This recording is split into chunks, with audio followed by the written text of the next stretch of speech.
বন্ধুরা, আজকে আমি তোমাদের কাছে পেঁপে, আলু, মুসুর ডাল আর ছোলার ডাল দিয়ে একটা রেসিপি শেয়ার করব। তার জন্য আমার কাছে লাগছে এই ছোলার ডাল ভিজানো, মুসুর ডালও ভিজিয়ে রেখেছি, আর এখানে হলুদ, জিরে গুঁড়ো, ধনে গুঁড়ো, পেঁপে, আলু, আদা বাটা, পেঁয়াজ কুচি, দুটো পেঁয়াজ আমি কুচিয়ে নিয়েছি, এখানে 4টে কাঁচা লঙ্কা রেখেছি, তেজপাতা, গরম মশলার মধ্যে রেখেছি এলাচ, দারচিনি, লং আর গোলমরিচ, আর একটু জিরে, তেজপাতা।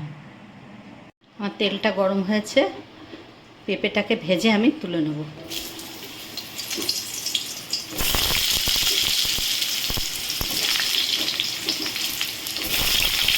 হালকা ভেজে তুলে নেব। পেঁপে, আলু দুটোই আমি ভেজে তুলে নেব। আগে পেঁপেটা ভাজবো, তারপরে আলুটা ভাজবো। পেঁপেটাকে ভেজে তুলেছি, এবারে এই তেলেই আমি আলুটাকে ভেজে নেব। আমি দুটো আলু দিয়েছি, দুটো আলু ভেজে আমি তুলে নেব।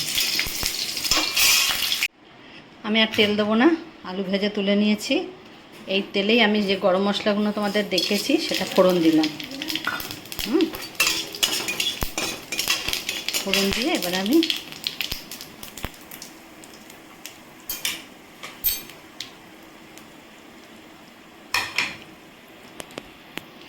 পেঁয়াজটা দেব।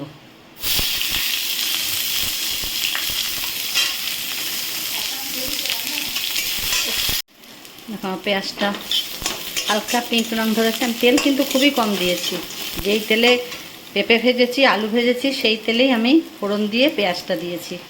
এবারে আমি এই জিরে, হলুদ আর ধনে গুঁড়ো যেটা রেখেছিলাম সেটা আমি একটু জল দিয়ে গুলে এটা দিয়ে দিলাম। এটা দিয়ে আমি আরেকটু কষাবো। এতে আমি আদা বাটাটাও দিয়ে দিচ্ছি। একটু সামান্য কষিয়ে নিই। এবারে আমি পেঁপে ভাজা আর আলু ভাজাটা দিয়ে দেবো। এটা দিয়ে আবার কষাবো। বেশ আস্তে করে একটু সামান্য জল দেবে এতে। সামান্য জল দিলে কষানোটা ভালো হবে। যেহেতু তেল কম তো জল দিয়ে ভালো করে কষাতে হবে। এবার আমি নুনটা দিয়ে দেবো। নুন আর 4টে লঙ্কা আছে, এটা দিয়ে দিলাম, আর নুনটা দিয়ে দিলাম।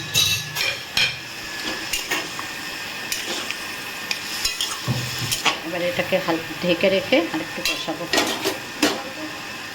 দেখো আমার সুন্দর করে কষানো হয়ে গেছে, এটা তেল ছেড়ে গেছে। এবারে আমি এই মুসুর ডাল আর ছোলার ডালটা দিয়ে দেবো। দিয়ে আর একটু কষাবো। ডালটা একটু কষিয়ে নেব।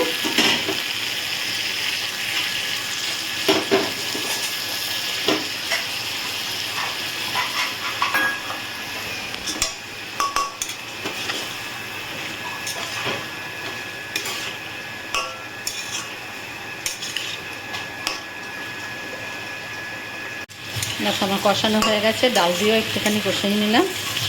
এবারে আমি এতে জল দিয়ে ঢাকা দিয়ে দেবো।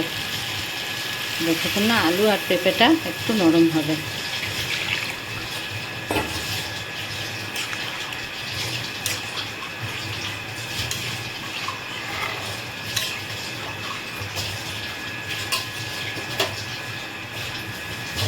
দেখো এটা আমার মাখা মাখা হয়ে গেছে। এই দেখো, এবারে আমি একটু মিষ্টি দেবো এতে, আর একটু ঘি দেবো।